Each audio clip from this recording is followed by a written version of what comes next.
तर हॅलो सगळ्यांना, कसे आहात सगळे? मस्त मजेत ना? उन्हाळा एन्जॉय करताय? नक्कीच. पण कधी उन्हाळ्यात किचनमध्ये 24 तास राबणाऱ्या त्या आईला किंवा बायकोला किंवा बहिणीला किंवा आपल्या ज्या घरी कामाला त्या ताईंना कधी थँक्यू म्हटलात का तुम्ही? एकदा बोलून बघा. आणि जर बोलणं होत नसेल ना, वाटतं की काय एवढ्यात काय थँक्यू म्हणायचे, तर मग किचनमध्ये थांबून बघा 2 दिवस. मग कळेल त्या थँक्यूची व्हॅल्यू. कारण स्त्रिया ना कुठलीच गोष्ट नाही म्हणत नाहीत करायला.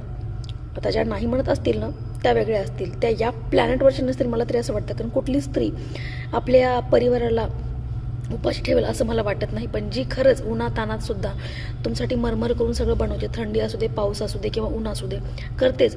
ह्याचा अर्थ असं नाही की पुरुष करत नाहीत, पण उन्हाळ्यात किचनमध्ये काम करणं खरंच खरंच खरंच खूप अवघड आहे. आज बायकोसाठी किंवा घरातली स्त्रीसाठी जो काही मी व्हिडिओ बनवते ती एक कमेंट वाचली, त्यामुळे मला ह्याचा खूप राग आला आहे. म्हणजे तिथं असं होतं की मी हा फॅन माझ्या आईसाठी आणि माझ्या बायकोसाठी दोघींसाठी मागवलेला आहे. त्याच्यावरती एका पुरुषाने कमेंट काय केली माहिती आहे का? बापासाठी कधी काय तुला वाटलं नाही फॅन बिन मागवावा? अरे बापाने कधी जाऊन किचनमध्ये काम केलं आहे? पण ठीक आहे, त्यांच्या बापाने नसेल मागवला, पण त्या मुलाला वाटलं की आपली आई आणि आपली बायको घरात झिजती आहे, उन्हातानाचं काम करते, उन्हात एवढ्या गरमीमध्ये सगळ्यांसाठी जेवण बनवते, त्यांनी केलं. पण तिथे पण जाऊन आपण पिन मारणे हे कितपत योग्य आहे? आता ज्यांनी कमेंट पास केली त्याच्यापर्यंत हा व्हिडिओ पोहोचावा माझी एवढीच इच्छा आहे.